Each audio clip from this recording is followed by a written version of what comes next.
Electric വാഹനങ്ങൾ ഒരു ട്രെൻഡായിട്ട് മാറിക്കൊണ്ടിരിക്കുകയാണ്. വളരെ വേഗത്തിലാണ് ഈ മേഖല വളർന്നുകൊണ്ടിരിക്കുന്നത്. അപ്പോൾ ഇവിടെ ലോകത്തെ ഏറ്റവും വളരെ വേഗത്തിൽ തന്നെ വികസിച്ചു കൊണ്ടിരിക്കുന്ന ഒരു ഇൻഡസ്ട്രി ആയിട്ട് ഇലക്ട്രിക് വെഹിക്കിൾസ് മാറിക്കൊണ്ടിരിക്കുകയാണ്. 20 മില്യൺ ജനങ്ങളാണ് 2030 ഈ തൊഴിൽ മേഖലയിൽ നമുക്ക് ആവശ്യമായിട്ട് വരിക എന്നാണ് കണ്ടെത്തപ്പെട്ടിട്ടുള്ളത്. അപ്പോൾ ഈ 20 മില്യൺ ജനങ്ങളെ നമ്മൾ ആ മേഖലയിലേക്ക് ട്രെയിൻ ചെയ്ത് കൊണ്ടുവന്നില്ല എങ്കിൽ ഇലക്ട്രിക് വാഹനങ്ങളുടെ വലിയ തോതിലുള്ള ഒരു അവതരിപ്പിക്കൽ നമ്മുടെ രാജ്യത്ത് ഉണ്ടാകുമ്പോഴത്തേക്കും മതിയായ സപ്പോർട്ടിംഗ് സ്റ്റാഫ് ഉണ്ടാകാതെ വരും.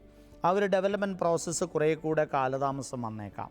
അപ്പോൾ ഇവിടെ പ്രധാനമായിട്ടും ഇലക്ട്രിക് വാഹനങ്ങൾ വരുമ്പോഴത്തേക്കും നമ്മൾ പലപ്പോഴും ചിന്തിക്കാറുണ്ട്, സാധാരണ മോട്ടോർ വെഹിക്കിൾസിനെ പോലെ ഡീസൽ, പെട്രോൾ, CNG എഞ്ചിനെ പോലെ സർവീസ് ഇവിടെ ആവശ്യമില്ലല്ലോ. പക്ഷേ ഇവിടെ നമുക്ക് മോട്ടോർ വെഹിക്കിൾ മേഖല എന്ന് പറയുമ്പോഴത്തേക്കും സാധാരണ വാഹനങ്ങൾ എങ്ങനെയാണോ പ്രവർത്തിക്കുന്നത് അതിൽ നിന്ന് വ്യത്യസ്തമായി മോട്ടോറുകൾ ഉപയോഗിച്ച് ആണ് പ്രവർത്തിക്കുന്നത് എന്നതുകൊണ്ട് തന്നെ സർവീസിങ്ങിൻ്റെ രീതി മാറുകയാണ്. ഇവിടെ നമുക്ക് ബാറ്ററി ബാക്കപ്പും അതേപോലെ തന്നെ അതിൻ്റെ റീപ്ലേസ്മെൻറ്റും അടക്കമുള്ള മേഖലകൾ ഒരു വശത്ത്, രണ്ടാമത് AC-യും മറ്റു തരത്തിലുള്ള വാഹനത്തിൻ്റെ ടോട്ടൽ സർവീസിങ്ങുമാണ് നമുക്കിവിടെ പ്രധാനമായിട്ടും വരുന്നൊരു മേഖല. പലപ്പോഴും ഇലക്ട്രിക് വെഹിക്കിളുകൾ സെൻസറുകളുടെയും ചിപ്പുകളുടെയും ഒരു ആധിക്യത്തിലൂടെയാണ് പ്രവർത്തിക്കുന്നതെന്ന് നമുക്ക് കാണാം. അപ്പോൾ കുറേ കൂടെ നല്ല രീതിയിലുള്ള ഒരു ഇടപെടൽ ഇവിടെ സർവീസിംഗ് സെക്ടറിൽ ആവശ്യമാണ്. ഒരു വാഹനം പുറത്തിറങ്ങുന്നതിന് മുമ്പ് തന്നെ ഈ വാഹനത്തെ സജ്ജീകരിക്കേണ്ടതുണ്ട്. അതേപോലെ തന്നെ ആ വാഹനം പുറത്തിറങ്ങിക്കഴിഞ്ഞാൽ ആഫ്റ്റർ സെയിൽ സർവീസുമായിട്ട് ബന്ധപ്പെട്ട മേഖല ഇവിടെ മാത്രമല്ല, ഇലക്ട്രിക് വെഹിക്കിൾ സർവീസ് ഓപ്പറേറ്റേഴ്സിൻ്റെ സർവീസിൻ്റെ ഒരു സാധ്യത നമ്മുടെ മുമ്പിൽ കാണാൻ കഴിയുക. അതിനപ്പുറത്തേക്ക് നിരവധി മേഖല. നമുക്ക് ഈ ഒരു മാർക്കറ്റ് എടുത്തു കഴിഞ്ഞാൽ തന്നെ ബസ്സുകളും ട്രക്കുകളും മാത്രമല്ല, കാറുകളും മാത്രമല്ല ഇലക്ട്രിക് വെഹിക്കിളായിട്ടുള്ളത്. ഫാമുകളിലും അതുപോലെ തന്നെ സൂപ്പർ മാർക്കറ്റുകൾക്കുള്ളിലുമൊക്കെ ഇത്തരത്തിലുള്ള ഇലക്ട്രിക്കൽ അല്ലെങ്കിൽ ഹൈബ്രിഡ് വാഹനങ്ങളുടെ വലിയൊരു ശ്രേണി നമുക്ക് കാണാൻ കഴിയും. അപ്പോൾ ഈ വലിയ വാഹനങ്ങളുടെ ഈ ഒരു സാധ്യതകൾ എന്നതിനൊപ്പം തന്നെ ചെറിയ വാഹനങ്ങളുടെ സാധ്യതകൾ നമ്മൾ ഉപയോഗപ്പെടുത്തണം. 2 വീലറുകളും 3 വീലറുകളും 4 വീലറുകളും എന്നതിനപ്പുറത്തേക്ക് ഇലക്ട്രിക് വാഹനങ്ങൾ നമുക്ക് നൽകുന്ന ഒരു സാധ്യത, ലോക രാജ്യങ്ങൾ മുഴുവൻ ഇതിനെ പ്രൊമോട്ട് ചെയ്യുന്നതിൻ്റെ പ്രധാനപ്പെട്ട കാരണങ്ങളിൽ ഒന്ന് പൊല്യൂഷൻ ഇല്ല എന്ന ആ ഈക്കോ ഫ്രണ്ട്ലി ആസ്പെക്റ്റ് കൊണ്ട് തന്നെയാണ്. അപ്പോൾ ഈ ഒരു മേഖലയിലേക്ക് എൻജിനീയറിംഗ് ബ്രാഞ്ചിൽ പോകാൻ ആഗ്രഹിക്കുന്ന ആൾക്കാർക്ക് BTech എടുത്തിട്ട് എൻജിനീയറിംഗ് ബ്രാഞ്ചിനെ വേണമെങ്കിൽ ഓപ്റ്റ് ചെയ്യാനായിട്ട് സാധിക്കും. മോട്ടോർ മെക്കാനിക്കൽ എൻജിനീയറിങ്ങും ഇലക്ട്രിക്കൽ എൻജിനീയറിങ്ങും അതുപോലെ തന്നെ ഓട്ടോമൊബൈൽ എൻജിനീയറിങ്ങും ഒക്കെ ഇവിടെ നമുക്ക് കുട്ടികൾക്ക് എത്തിച്ചേരാൻ കഴിയുന്ന മേഖലകളാണ്. അപ്പോൾ ഇലക്ട്രിക്കൽ ഹൈബ്രിഡ് വാഹനങ്ങളുടെ ലോകത്തേക്ക് എത്തിച്ചേരാൻ ആഗ്രഹിക്കുന്ന കുട്ടികൾക്ക് ഈ വിവിധങ്ങളായിട്ടുള്ള ഇലക്ട്രോണിക്സ് അടക്കമുള്ള മേഖലകളിൽ നമുക്ക് കടന്നു ചെല്ലാൻ സാധിക്കും. ഇതിൻ്റെ ഡിസൈനിങ് ആൻഡ് ഡെവലപ്മെൻറ്റ്, ഈ 2 മേഖലകളും വളരെ പ്രധാനപ്പെട്ടതാണ്. ഇനി അത് കഴിഞ്ഞാൽ മറ്റൊരു മേഖലയാണ് servicing, common servicing, regular servicing. ഈ റെഗുലർ സർവീസിങ് എന്ന മേഖലയിലേക്ക് നമ്മൾ കടന്നു ചെല്ലാൻ ആഗ്രഹിക്കുമ്പോഴാണ് കൂടുതൽ ആൾക്കാരുടെ ആവശ്യം വരുന്നത്. അവിടെയാണ് ഒരു വാഹനത്തെ സെറ്റ് ചെയ്യണം, അതിനെ സജ്ജമാക്കി സപ്ലൈ ചെയ്യണം. അതുകൂടാതെ സപ്ലൈ ചെയ്ത വാഹനങ്ങൾക്ക് ചാർജിങ് സ്റ്റേഷനുകൾ ഒരുക്കണം. ആ ചാർജിങ് സ്റ്റേഷനുകളുടെ പ്രോപ്പറായിട്ടുള്ള മെയിൻ്റനൻസ് നടത്തിക്കൊണ്ടു പോകണം. അപ്പോൾ അങ്ങനെയുള്ള അനുബന്ധ തൊഴിൽ മേഖലകൾ കൂടെ ഇതിൻ്റെ ഒപ്പം, കാരണം അത് തന്നെ വലിയൊരു ബിസിനസ്സായിട്ട് മാറുകയാണ്. പുതിയൊരു തൊഴിൽ മേഖല അവിടെ അവതരിപ്പിക്കപ്പെടുകയാണ്. റോഡിൻ്റെ വശങ്ങളിൽ സ്ഥലമുള്ള അല്ലെങ്കിൽ പാർക്കിംഗ് സൗകര്യമുള്ള ആൾക്കാർക്കൊക്കെ വേണമെങ്കിൽ ഒരു ചാർജിങ് സ്റ്റേഷൻ, പാർക്കിംഗ് സംവിധാനമുള്ള ഹോട്ടലുകൾക്ക്, പാർക്കിംഗ് സംവിധാനമുള്ള ബേക്കറികൾക്ക് ഒക്കെ വേണമെങ്കിൽ ഒരു ചാർജിങ് സ്റ്റേഷൻ കൂടെ ആരംഭിക്കാനും അതിൽ നിന്നൊരു എക്സ്ട്രാ ഏണിംഗ് നേടിയെടുക്കാനുമുള്ള സാധ്യതകൾ നമ്മുടെ മുമ്പിലുണ്ട്. അപ്പോൾ ഇവിടെയൊക്കെ ഇതൊക്കെ വരുമ്പോഴത്തേക്കും ഇതിനൊക്കെ റെഗുലർ മെയിൻ്റനൻസ് ആവശ്യമാണ്. അതുപോലെ തന്നെ ബാറ്ററി റീപ്ലേസ് ചെയ്യുന്ന ഒരു സമയമാകാൻ പോകുന്നതേ ഉള്ളൂ. പലപ്പോഴും നമ്മുടെ നാട്ടിൽ വാഹനങ്ങൾ ഇറങ്ങിയിട്ട് ഏറെക്കാലമായിട്ടില്ല, വളരെ കോമൺ ആയിട്ട് ഏറെക്കാലമായിട്ടില്ല. ഇതിൻ്റെ ഒരു ദൂരപരിധി കഴിയുമ്പോൾ അല്ലെങ്കിൽ ആ ബാറ്ററിയുടെ കപ്പാസിറ്റി കഴിയുമ്പോൾ ഇത് റീപ്ലേസ് ചെയ്യുന്ന സമയമാകുമ്പോഴൊക്കെ ആയിരിക്കും പ്രധാനമായിട്ടും ഈ ഒരു തൊഴിൽ മേഖലയിൽ വലിയൊരു ഡിമാൻഡ് ഉണ്ടാവുക. ആ ഒരു കാലം അധികം താമസിയാതെ നമ്മളിലേക്ക് എത്തിച്ചേരുമ്പോൾ മതിയായ തൊഴിൽ വിഭാഗത്തെ ഒരുക്കി നിർത്താൻ നമുക്ക് കഴിയണം. അപ്പോൾ ആ ഒരു പൊട്ടൻഷ്യൽ നമുക്ക് യൂസ് ചെയ്യാനായിട്ട് കഴിയണം. ആ ഒരു സാധ്യതയെ നമുക്ക് വളരെ പെട്ടെന്ന് സ്വന്തമാക്കാൻ കഴിയണം.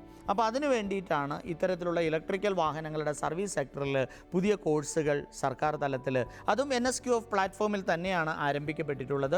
കേരളത്തിൽ അതും നമുക്ക് വിദ്യാലയങ്ങളിൽ, സ്കൂളുകളിലൊക്കെ ഇത്തരത്തിലുള്ള കോഴ്സുകൾ സൗജന്യമായിട്ടാണ് പഠിക്കാൻ കഴിയുന്നതെന്ന് ഓർക്കണം. പണം മുടക്കേണ്ട ആവശ്യമില്ല. നമുക്ക് 25 പേർക്ക് പഠിക്കാനുള്ള സൗകര്യങ്ങൾ ഇത്തരത്തിലുള്ള സ്കിൽ ഡെവലപ്മെൻറ്റ് സെൻറ്ററുകൾ വഴി ഒരുക്കപ്പെട്ടിട്ടുണ്ട്. സർവശിക്ഷ കേരളയാണ് കേരളത്തിൽ ഈ പ്രോഗ്രാം കണ്ടക്ട് ചെയ്യുന്നത്.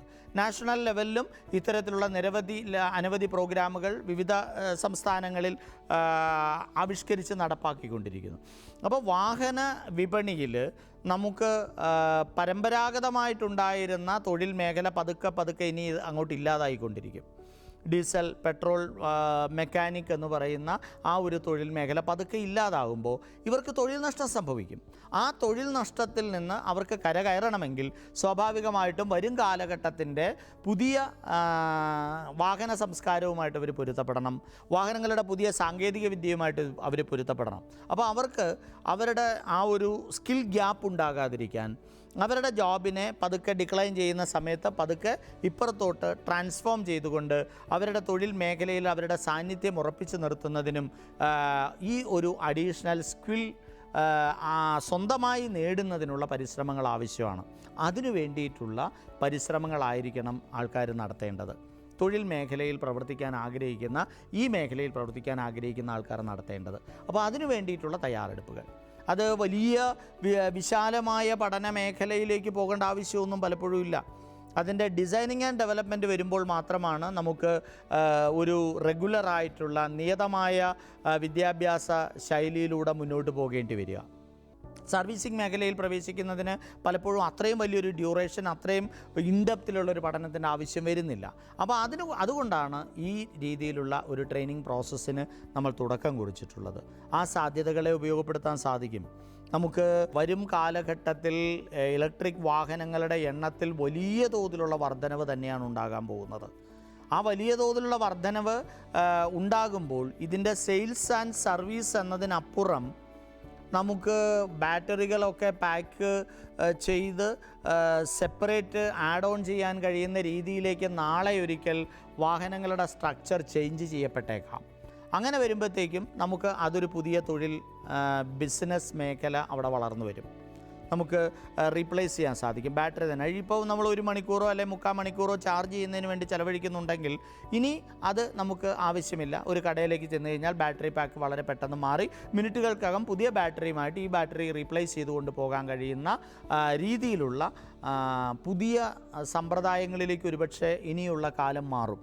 അങ്ങനെ വരുമ്പോഴത്തേക്കും നമുക്ക് വീണ്ടും തൊഴിൽ സാധ്യതകൾ ഇരട്ടിക്കുകയാണ്. ഇത് കഴിഞ്ഞ് ഇനി കുറച്ചുകൂടെ കഴിയുമ്പോഴത്തേക്കും ഒരുപക്ഷെ സോളാറിലേക്ക് മാറുന്ന ഒരവസ്ഥയുണ്ടാകാം ഇലക്ട്രിക് വാഹനങ്ങൾ. അപ്പോൾ ഒരു സോളാർ ടെക്നോളജിയുമായിട്ട് ബന്ധപ്പെട്ട മേഖലയിൽ അപ്പോൾ നമുക്ക് മതിയായ ഒരു അവഗാഹം ഉണ്ടാക്കിയെടുക്കേണ്ടതായിട്ട് വരാം.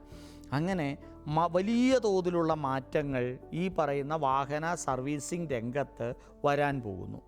ഹൈജീനിക് ആയിട്ടുള്ള, ഒരുപക്ഷെ ഒരു മെക്കാനിക് എന്ന് പറയുമ്പോഴത്തേക്കും നമ്മൾ നോക്കുമ്പോഴത്തേക്കും ആകെ ചെളി പുരണ്ട, ഗ്രീസ് പുരണ്ട ഒരു ശരീരവും വസ്ത്രവുമായിട്ട് നിൽക്കുന്നൊരു മനുഷ്യനായിരിക്കും നമ്മുടെ മനസ്സിലേക്ക് വരുന്നത്. ഇനി അത് മാറിയിട്ട് ഒരു ഹോസ്പിറ്റലിൽ ഒരു ഡോക്ടർ നിൽക്കുന്നത് പോലെ തന്നെ ഒരുപക്ഷെ വെള്ള ഓവർകോട്ടും ഇട്ട് ഒരു സർവീസ് സ്റ്റേഷനിൽ ഒരു കാർ റിപ്പയർ ചെയ്യുന്ന ഒരു സർവീസ് പ്രൊവൈഡർ നിൽക്കുന്ന തലത്തിലേക്ക് ആ തൊഴിൽ മേഖല മാറുകയാണ്. അപ്പോൾ പലപ്പോഴും നമ്മുടെ നാട്ടിൽ നിലവിൽ കണ്ടുവരുന്ന തൊഴിൽ മേഖലകളിൽ പലതും വൈറ്റ് കോളർ ജോബുകളായിട്ട് ഒരുപക്ഷെ കൺവേർട്ട് ചെയ്യപ്പെടുന്ന ഒരു പുതിയ കാലം.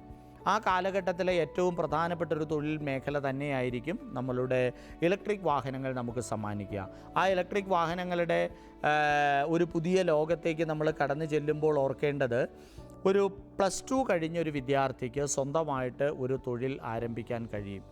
ആ തൊഴിൽ സ്വന്തമായിട്ടൊരു ഫ്രീലാൻസ് ആയിട്ടാണെങ്കിൽ അങ്ങനെ ഈ തൊഴിൽ മേഖലയെ നമുക്ക് പലതായിട്ട് ഡിവൈഡ് ചെയ്യാം. പെർമനൻ്റായിട്ട് വർക്ക് ചെയ്യുന്ന ആൾക്കാരുണ്ട്, കോൺട്രാക്ച്വലായിട്ട് വർക്ക് ചെയ്യുന്ന ആൾക്കാരുണ്ട്, അതുപോലെ തന്നെ ഫ്രീലാൻസ് ആയിട്ട് വർക്ക് ചെയ്യുന്ന ആൾക്കാരുണ്ട്, ഒരു പർട്ടിക്കുലർ സമയത്ത് മാത്രം അതിനുവേണ്ടി മാത്രം വർക്ക് ചെയ്യുന്ന ചില ആൾക്കാരുണ്ട്. അങ്ങനെ വിവിധങ്ങളായിട്ടുള്ള രീതിയിൽ ഈ തൊഴിൽ മേഖലയെ നമുക്ക് ഡിവൈഡ് ചെയ്യാനും സാധിക്കും. വീടുകളിൽ ചെന്ന് സർവീസ് ചെയ്തു കൊടുക്കുന്ന ആൾക്കാരുണ്ട്. അപ്പോൾ അങ്ങനെ നമ്മൾ കാലം മാറുന്നതിനനുസരിച്ച് കസ്റ്റമർ ഡിമാൻഡ് ചെയ്യുന്ന തരത്തിൽ അവൻ്റെ മാക്സിമം സാറ്റിസ്ഫാക്ഷൻ നമുക്ക് പ്രൊവൈഡ് ചെയ്യാൻ കഴിയുന്ന തരത്തിൽ സർവീസ് പ്രൊവൈഡ് ചെയ്യുക എന്നതാണ് ഏറ്റവും മുഖ്യമായിട്ടുള്ള ഘടകം. അത്തരത്തിൽ വരുമ്പോഴത്തേക്കും ഇനിയുള്ള കാലത്ത് ഇത്രയധികം വാഹനങ്ങൾ പുറത്തേക്ക് ഇറങ്ങാൻ പോകുന്ന സമയത്ത് നമ്മുടെ മുമ്പിലുള്ള ഏറ്റവും വലിയ വിപുലമായ ഒരു സാധ്യതയാണ് ഇലക്ട്രിക് വാഹനങ്ങളുടെ സർവീസിങ്ങും ആയി ബന്ധപ്പെട്ട തൊഴിൽ മേഖല.